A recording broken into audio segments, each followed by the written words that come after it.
blaring our podcast. Nothing is sweeter than Swiftcast. Hey guys, and welcome to episode 67 of Swiftcast. This is Jill. Ashley. And Steph. And if you didn't hear our last awesome episode where we talked about Steph getting to go to Taylor's apartment for the live chat and all that good stuff, her pictures actually came out this week. She was emailed them. And they are so epic. They are amazing. It was like the most exciting email I've ever received in my life. I know, and they're all Polaroids. Taylor actually wrote on my Polaroid, which was insane. So what did you do? Did you like print it out and cut it out? That's the plan.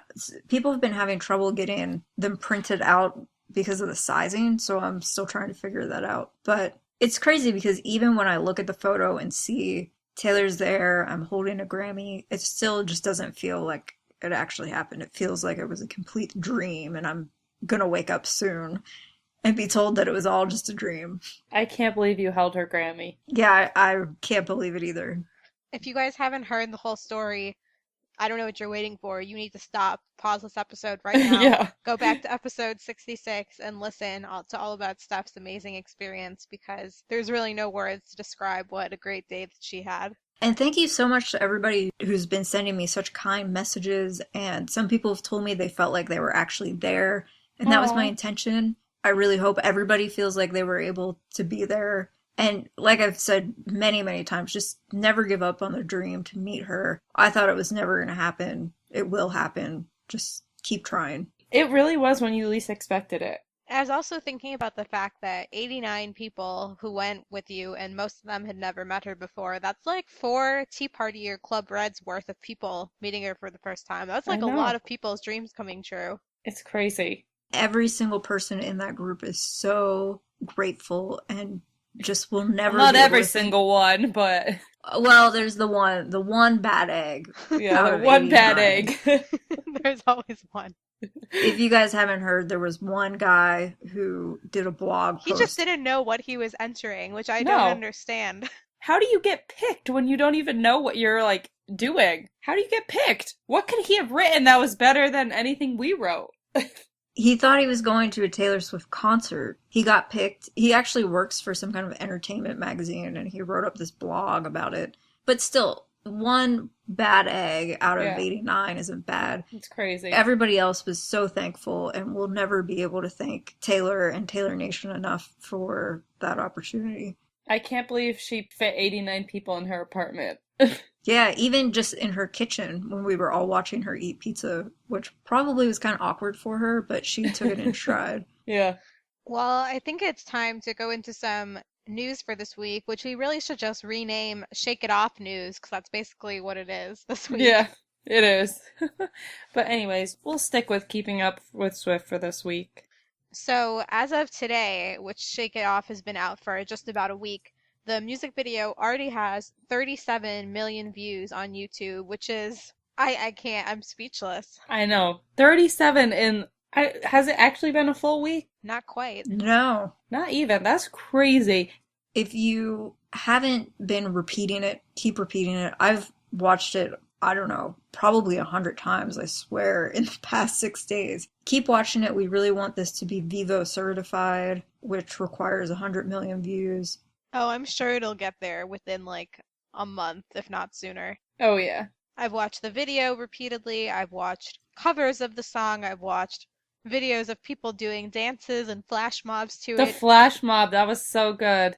I even saw somebody on Twitter, like, who I know for a fact does not like radio or pop songs or any of that stuff. And I even saw them tweeting like, oh my god, I can't get this song out of my head. And I was like, yes! I saw a tweet. It was hilarious. It said, the year is 2048. Chipotle burritos are now a currency, and Shake It Off is still stuck in my head. Yes. Chipotle.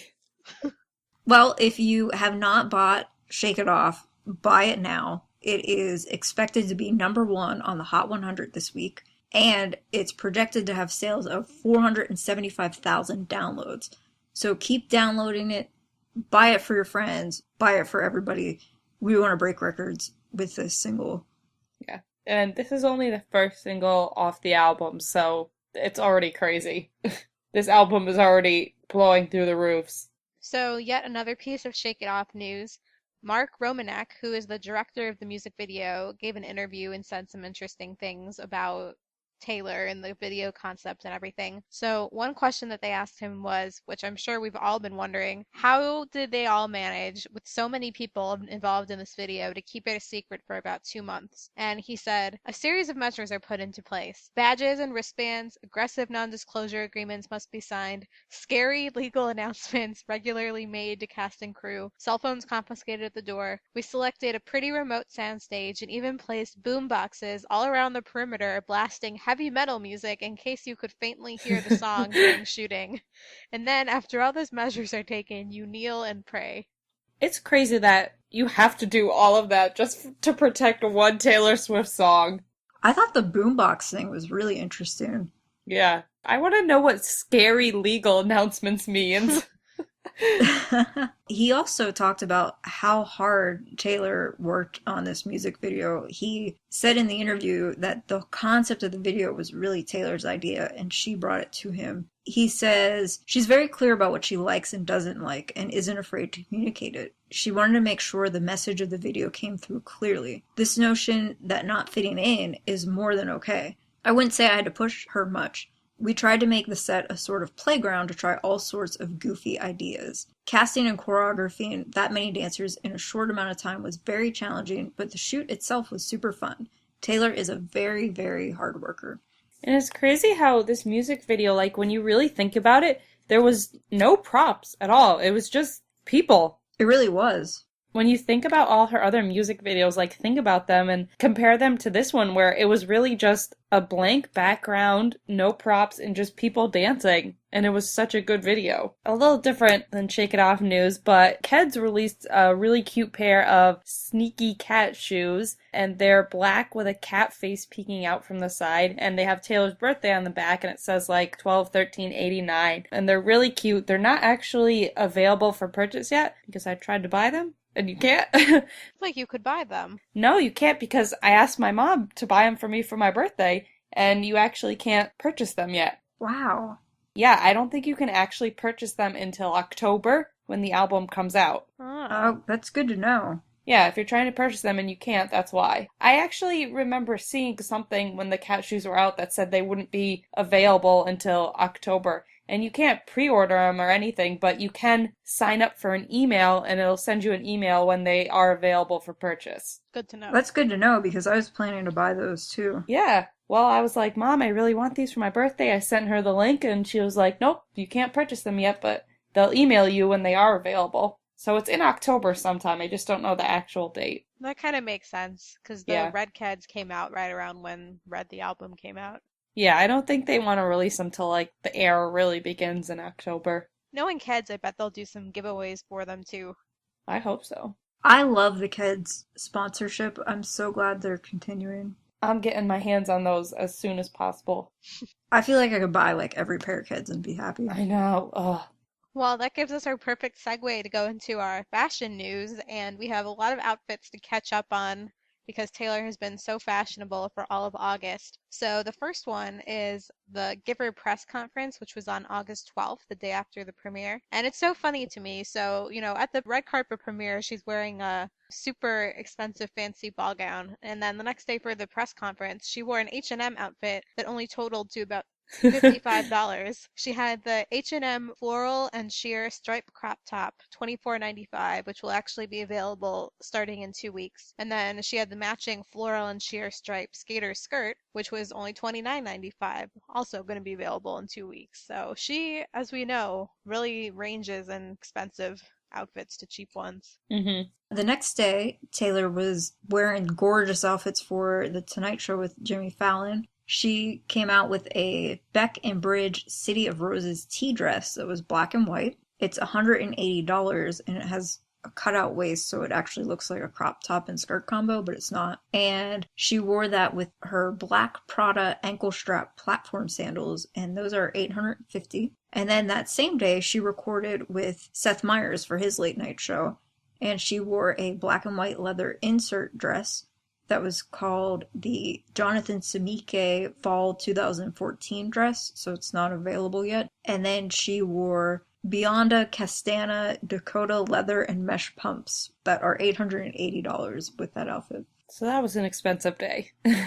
And then the next day, it got more expensive. She wore a CC by Cynthia Steph Fall 2014 dress, and that's also not available yet, but it was red and blue plaid, and it was really cute. And she paired it with Sam Edelman Oxfords, and they're not available anymore, but she had her Prada Saffinio Luxe tote again, and that totaled to about $2,240, if you have the money for that. That's an outfit that Nate should have been reading. Yeah, I know.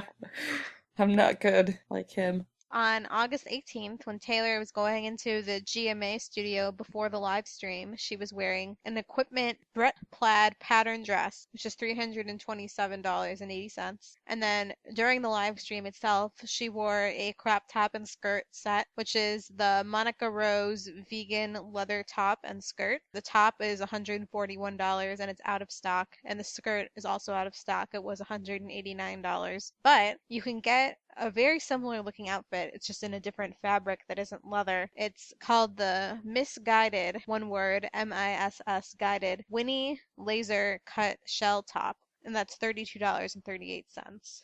And you can get the matching skirt with that for only $35.98. So definitely a much more affordable and still very cute alternative. And it really does look almost exactly like it. I wonder if this stuff goes out of stock before she buys it or right after she buys it. Probably immediately after. It's just amazing to me that it can sell out so quickly.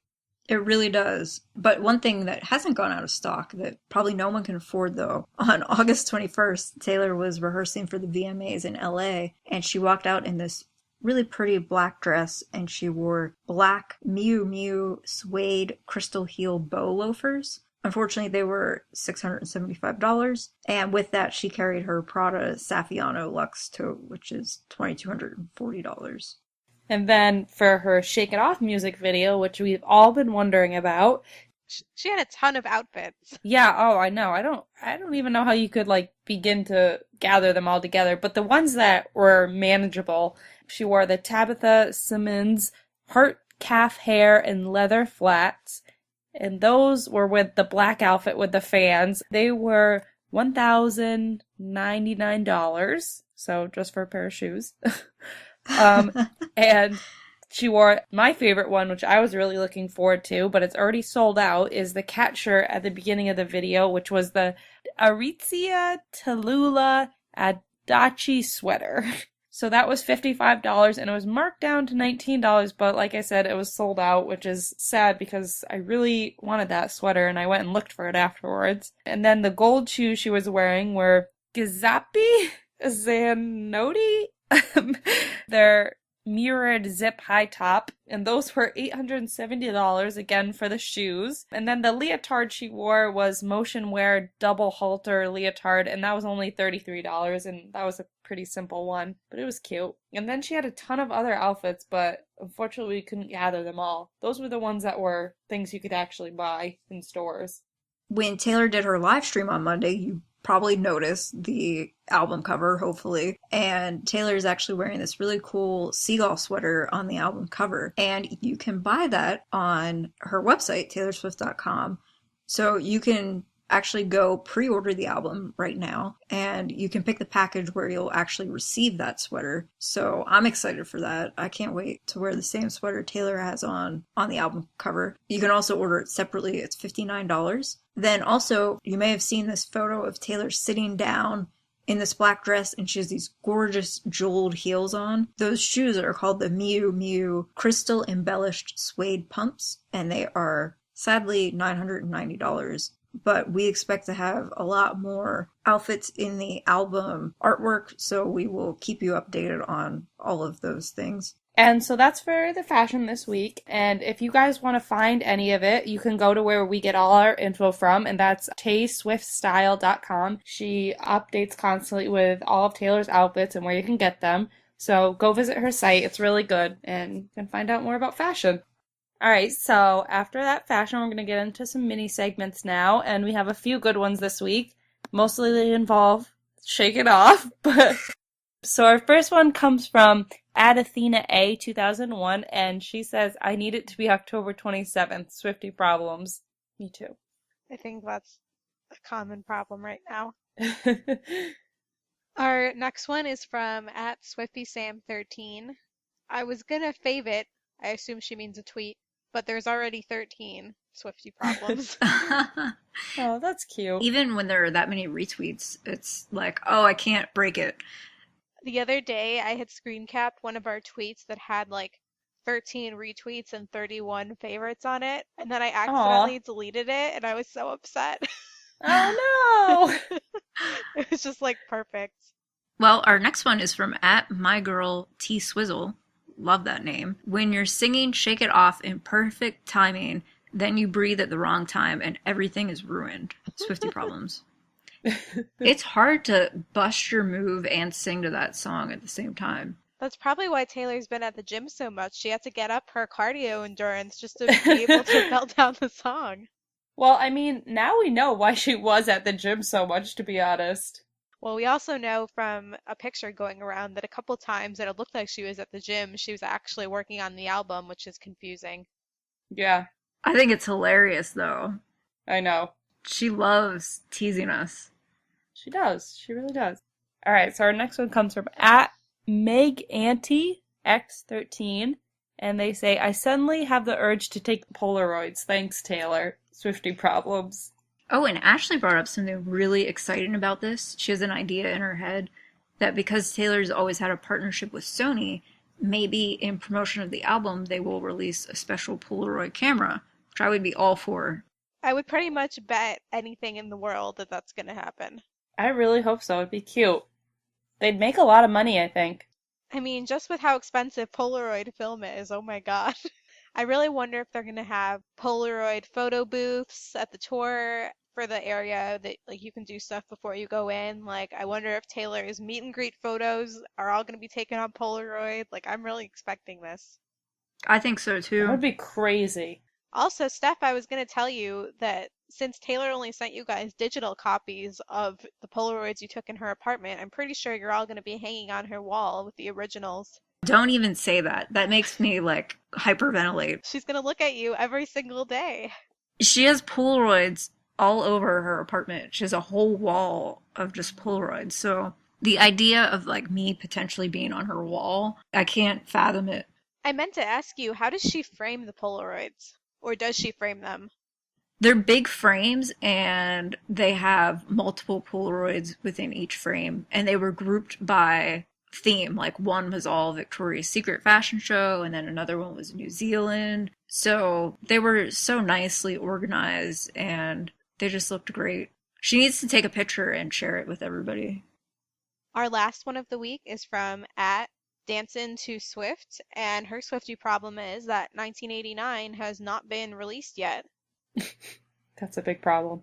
So thank you to everyone who sent in mini segments, and you can always tweet them to us throughout the week at Swiftcast13. We love getting them and reading them, and if you send them, we will read them on next week's episode. So now for our main discussion, Taylor had an awesome interview in The Guardian magazine that just came out where she talked about a lot of different things and had some great quotes, so we wanted to talk a little bit about that. Yeah, one thing the interviewer asked Taylor about was just how she is pretty much the BFF to planet Earth, was the quote from this article. I love that. Taylor said she's pretty much herself. She explained, when I'm doing a concert, I'm not like, "What's up, London?" I pretty much just speak at this level. And so as a result, she feels like when she's talking to her audience, it's like she's talking to them across the dinner table, which is so true. It feels like you're at a slumber party and she's imparting all of these words of wisdom. Yeah, she definitely stays really calm.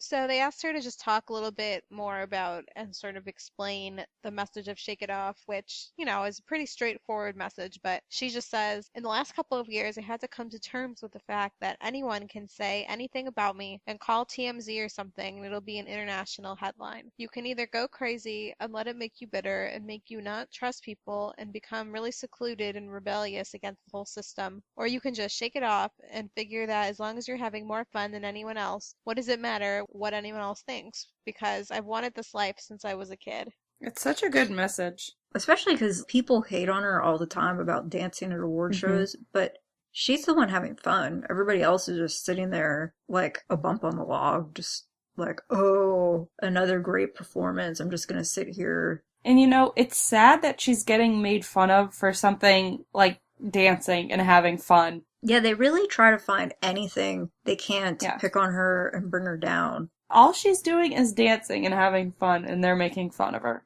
It's sad. I really liked how she explained that for other celebrities, they can just let the tabloids really get to them and make them miserable. And she said that's why these people then become artistically and musically irrelevant, because they let these tabloids stifle them. And she said it's not going to happen here. So I thought that was a great message. This whole thing is like one of the best messages ever. I love it. Just like she says, I'm not going to let the tabloids make me miserable when I could be enjoying my life. Yeah, I like that she just ignores them. And I think early on she realized that. We can remember years ago when she said she just doesn't Google herself. She doesn't read the stuff because she has a high priority in her life on just being happy. Which is like such a good thing. She really does look at the glass half full. One of my favorite parts of this interview was when the interviewer asked her about All Too Well and just what lyrics she's most proud of. And that's actually how All Too Well came up. But so Taylor said the lyric that she is most proud of is, "You call me up again just to break me like a promise. So casually cruel in the name of being honest." Aww. That's my personal favorite lyric. Yeah, that's like everybody. We all love that one. It's really cool that she said that. I'm pretty sure pretty much any Swifties that you ask would say that that was their favorite. Yeah. So then she went on more to describe sort of 1989, the album as a whole, and this really made a lot of sense to me to hear her describe it like this. She said, "It's the phase after that." I assume she means after All Too Well, basically. When you go out into the world and make changes in your life on your own terms, make friends on your own terms, without literally saying, "Come on, girls, we can do it on our own." And that was when she was sort of talking about feminism and how she's always been a feminist without coming outright and saying that she was or fully understanding what it is. She always has kind of still had that mindset. That quote is like so true. I mean, the album is not even out yet. One song is only out yet, and you can tell that this album really is like a rebirth of Taylor and her life and her love life and relationships. And she's just like, I mean, this whole album I think is really going to be about finding herself and like, going through change and rebirth. And I read something on Twitter how it said Red was about, losing this love and these devastating heartbreaks and trying to be okay, and then 1989 is going to be about actually being okay. It's so true. I mean, with anybody, like the most normal person, when you go through like this horrible, devastating breakup, you change yourself. You cut off your hair, you buy new clothes, you completely change yourself, and I think that's what she's going through, which is completely normal. And actually, after the live stream event, Taylor talked a little bit more with the GMA interviewer about the whole rebirth. And she said it's really about how she's taking on a new genre here and she's really just reinventing herself. It is. It's a rebirth of Taylor. And the interviewer asked if she was going to pop out of an egg like Lady Gaga. And Taylor said, I don't think so. No worries about that. It's more of like the metaphor of rebirth. And with what Ashley said earlier about Taylor's comments on feminism, it was really interesting. Feminists have been after Taylor for so many years about how she's just like a feminist enemy and just nightmare. But now she's coming out as saying she is a feminist. She didn't quite understand what it meant when she was younger. And one of my favorite parts of this interview was how she said, "I really resent the idea that if a woman writes about her feelings, she has too many feelings. And I really resent the, be careful, buddy, she's going to write a song about you. Because it trivializes what I do. it makes it seem like creating art is something you do as a cheap weapon rather than artistic process. They can say whatever they want about my personal life because I know what my personal life is, and it involves a lot of TV and cats and girlfriends. But I don't like it when they start to make cheap shots at my songwriting because there's no joke to be made there. And this was just one of my favorite parts of the whole interview because we've heard for so many years and years just, oh, be careful, she's going to write a song about you. Yeah. And yet, like, for a guy, it's no big deal. Feminism is about, being a strong woman and being able to speak up and say whatever you want and not having to worry about what men are going to think or say about you. And that's what Taylor does. She stands up, she writes what she wants, she says what she wants, and she's proud of it. That's what being like a strong, powerful woman is about. And that's the whole idea of feminism. So I think she's got it down. Just because she wants some love in her life doesn't mean she's anti-feminism, and it's really crazy that people think that. Yeah, I really think she's been a feminist all of her life because she's always encouraged girls to take up guitar and write songs on their own and just be independent and work really hard and you can achieve your dreams.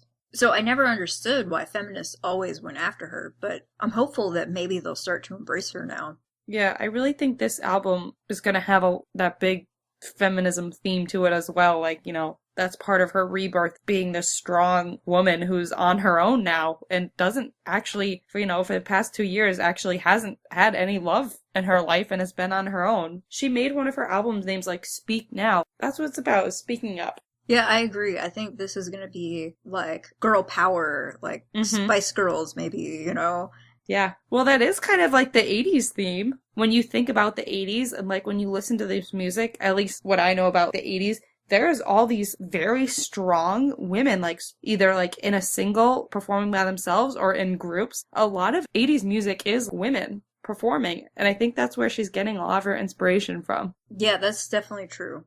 There's so many like 80s girl groups and just 80s women, and they were just really powerful, famous singers.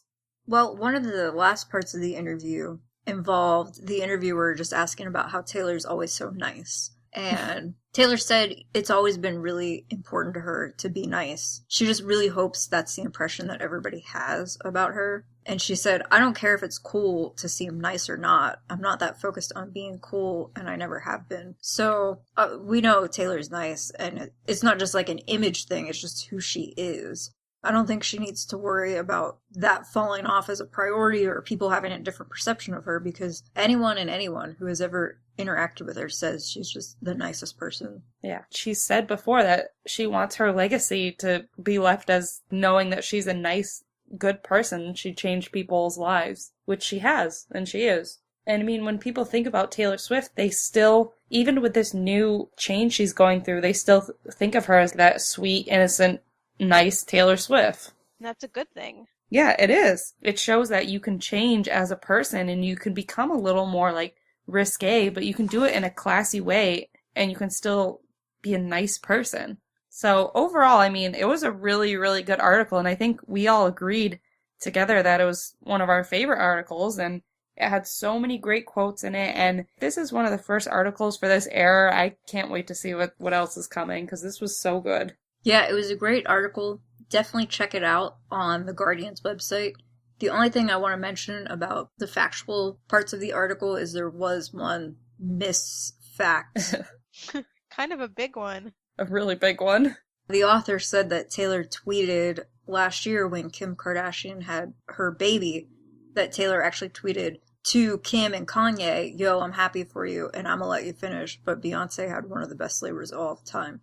And that just never happened. Taylor False. never tweeted that. I think there was a photoshopped tweet going around at that time, but that did not come from her. That's what I was going to say, and I think that's maybe where they got it from, because it was a really good Photoshop, and when I first saw it, I thought it was real. Maybe they just got confused.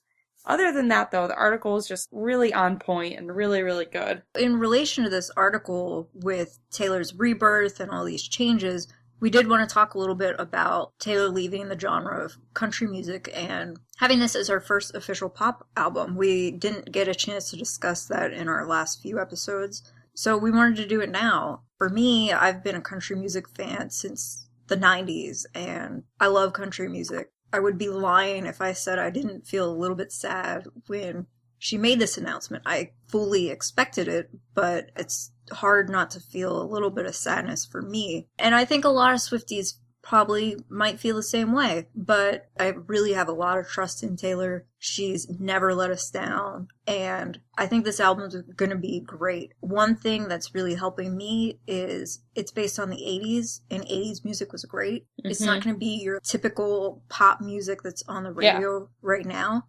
Mm-hmm. How have you guys been feeling about this whole thing? I know you guys were a little upset about it, and I completely understand, because when both of you got into Taylor, like, she was in that country phase, and, like, you guys really like the country music, and so I understand, like, the sadness, especially for people like you who, like, started falling in love with Taylor when she was in that country phase, but I listened to her old stuff, but I really got into her during Red, so I was kind of already used to that phase. And I personally have listened to 80s music since I was about 14 years old, and I really, really love it. A lot of my iPod is all 80s music, and there's just something about it. It's catchy, and it's just, 80s music is really, really empowering. And it's so good. I mean, the messages are not always there. They're kind of wacky sometimes, but it's just got good beats. And when you listen to it, you can hear like real music and like how music was done back then. And the 80s was like a time when people like really didn't care about any of the rumors or about the actual artists. They just liked the music. And I think that's what Taylor likes about it so much. That's a really good point. I never really thought about it exactly like that. And I guess that goes along with kind of one of my fears, because I can imagine that this album will be really, really strong musically. Mm-hmm. I'm just afraid it won't have as many messages and meaning. Yeah. Honestly, if you listen to like a lot of the 80s songs, the lyrics are a lot of repeated stuff and it's more about the music. But it's also kind of, what if she's not going to have a band with her anymore and most of it is going to be like automated stuff. So it's kind of hard to say. I don't think that's going to happen. No. I think she's still, the level that her shows are at, would always want everything played live. Yeah, definitely. So another thing is just that I think for a lot of people, one of my favorite things about her albums in general, which she has said too, is that that's really the only time that we get to hear stories from her life, like personal stories and situations. So I'm kind of worried that this won't have as much of that either. Yeah, there's still ways to tell stories and have it be pop music. I think I read some stuff where it said there's really not going to be kind of like all too well music where it was one big story. But if anybody could do it, it would be Taylor. Like if anybody could find a way to incorporate an entire story with a really poppy song, it would be Taylor. That's true. Well, when I first heard We Are Never Ever Getting Back Together, you know, I hate to admit it, I thought it was a joke. I was like, this is not the first single, right? She's totally pranking us right now. And it took a while for it to grow on me. Mm-hmm. It did, and I love it now. But when I first heard this song, I was immediately in love. I mean, maybe I'm a bit biased because I was actually there. I'm sure you did love it. You got to dance with Taylor. Yeah. But this song has a good message, and in a way, it does tell a story of, look at all the tabloid rumors about her dancing. Yeah. The gym. They hate on her in every possible way. And she's using this kind of to show what she's been dealing with over the past 2 years and just saying, forget about it. I'm not even going to worry about this. And she's explained in interviews that this song can be used for kids who are having problems at school. For me, it was relevant to me is when she said it can be used if you're having problems in your career or with your boss. Mm-hmm. Anyone can relate to this song.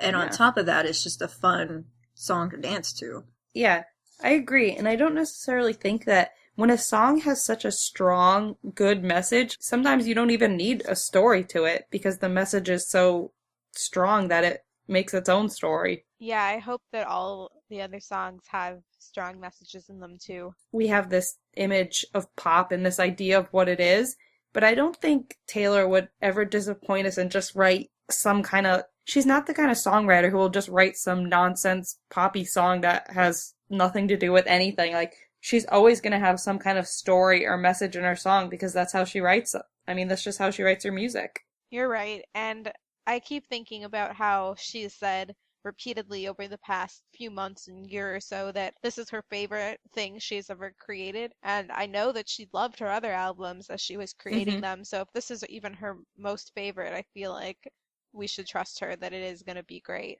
One other thing to keep in mind that she's been saying repeatedly over the past few months is she likes to surprise fans, not shock them. So she's not going to go pull a complete 180 here. Oh, yeah. I was going to say she's not going to pull a Kesha.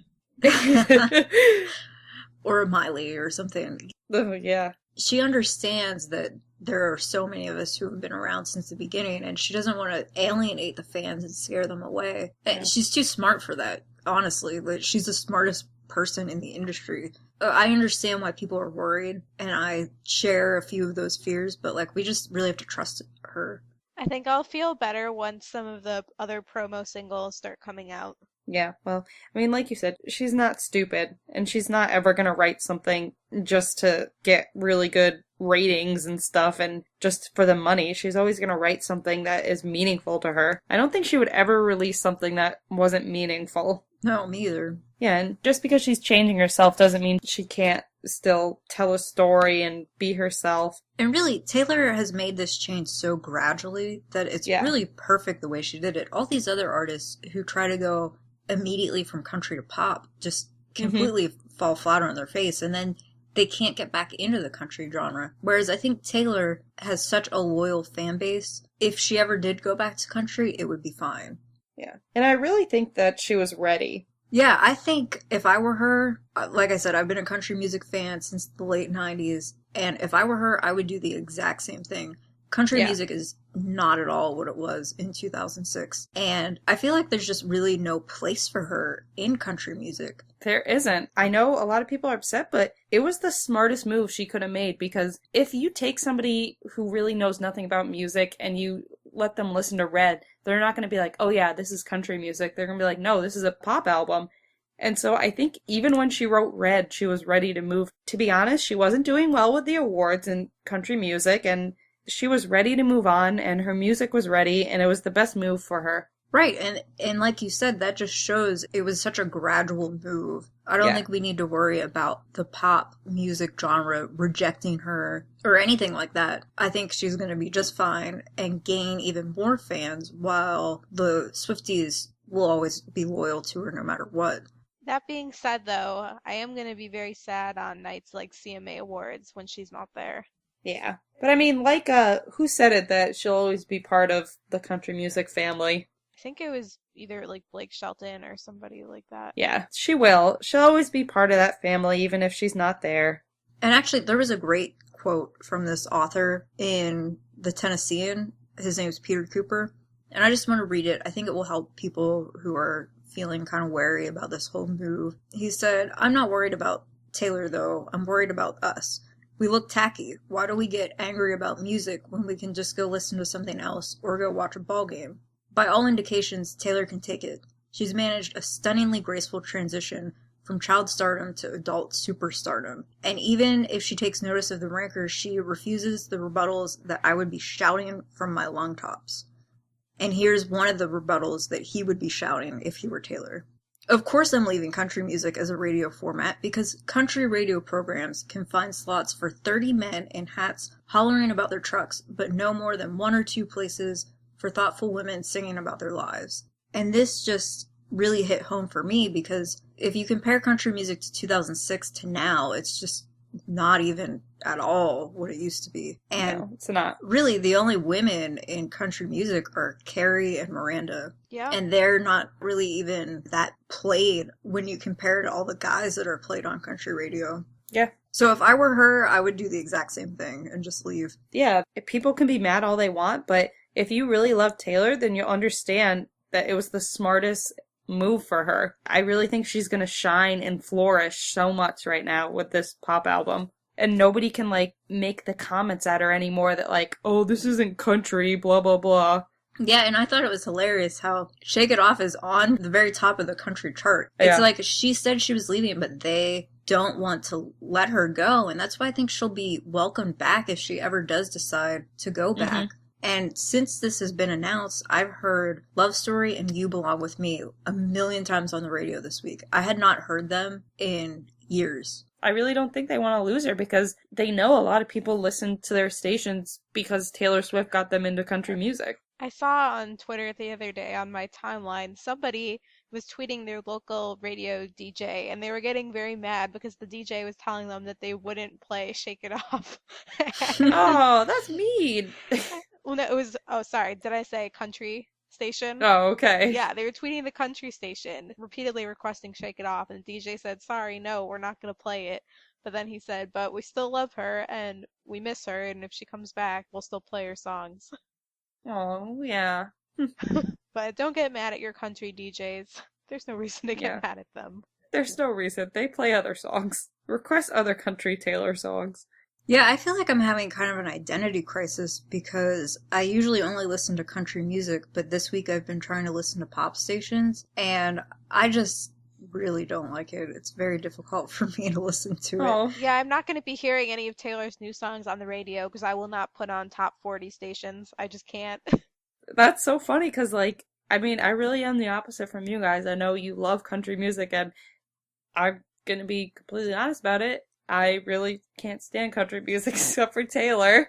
And Luke Bryan. I was gonna say I love Luke Bryan as well, but everyone else I really can't stand because it all sounds the same to me, but I guess that's what people say about pop too, that it all sounds the same. For me, the thing that bothers me about pop and top 40 is I feel like it's the same 5 songs just over and over and over again. See, that's what I feel like country music is to me.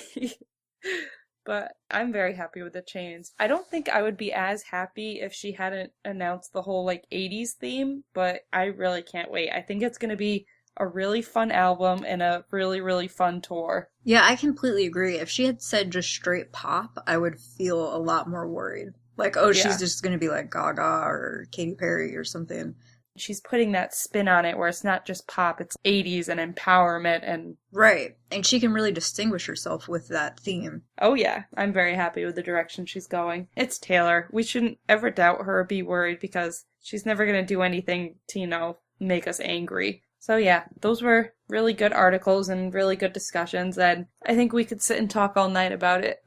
Yeah, but if you guys have any thoughts, just tweet us. Speaking of that, you can always find us and get at us all different ways. If you want to listen to all our episodes, you can press the subscribe button on iTunes and it'll download the latest episode for you automatically.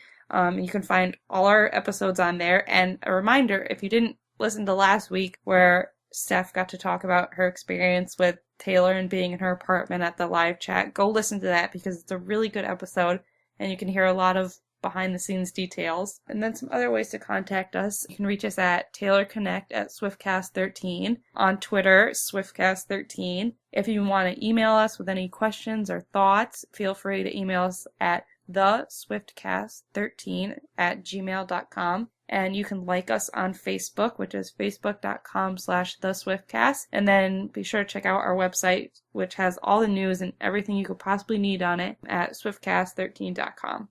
And I know this answer is going to be very full with all different ideas, but what do you guys think Taylor will do next week? So many things. I think that she's gonna look at the picture of Steph on her wall of Polaroids every single day. Oh my gosh, don't even say that. Squeal. Yes.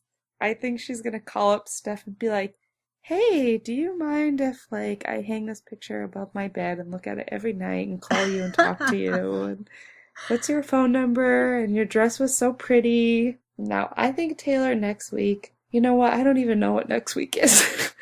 I think she's gonna be rehearsing for the iHeartRadio Festival. Yeah, which you are going to. I am. I'm excited. I'm really excited, obviously, of course, to see Taylor, but I'm equally excited to see all of Taylor's friends. Like, literally all of her celebrity friends are performing. I know. Lord.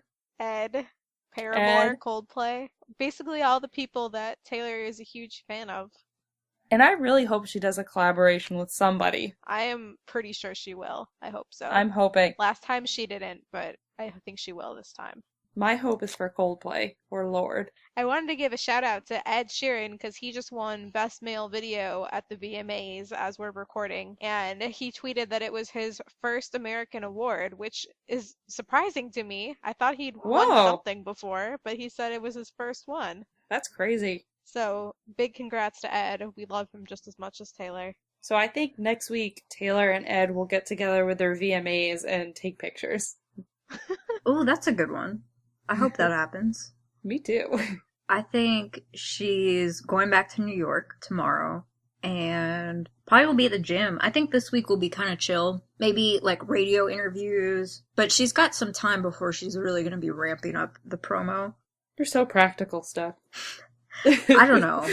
I mean, I want to say she's going to hang my picture on her wall, but I just can't say that. So yeah, I think she's going to hang out, go to the gym, get ready for some craziness to happen. I can't wait. I can't wait either.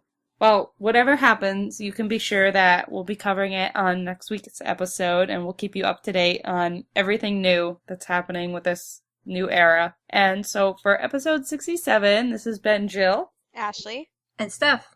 Bye, guys. Thanks for listening. Bye. Bye. Peace out, Swift Scouts. Thank you for listening to this episode of Swiftcast. Visit us on the web at theswiftcast.com. The theme song for Swiftcast was written and performed by Sydney and Chuck. Swiftcast is not directly affiliated with Taylor Swift, Big Machine Label Group, or 13 Management.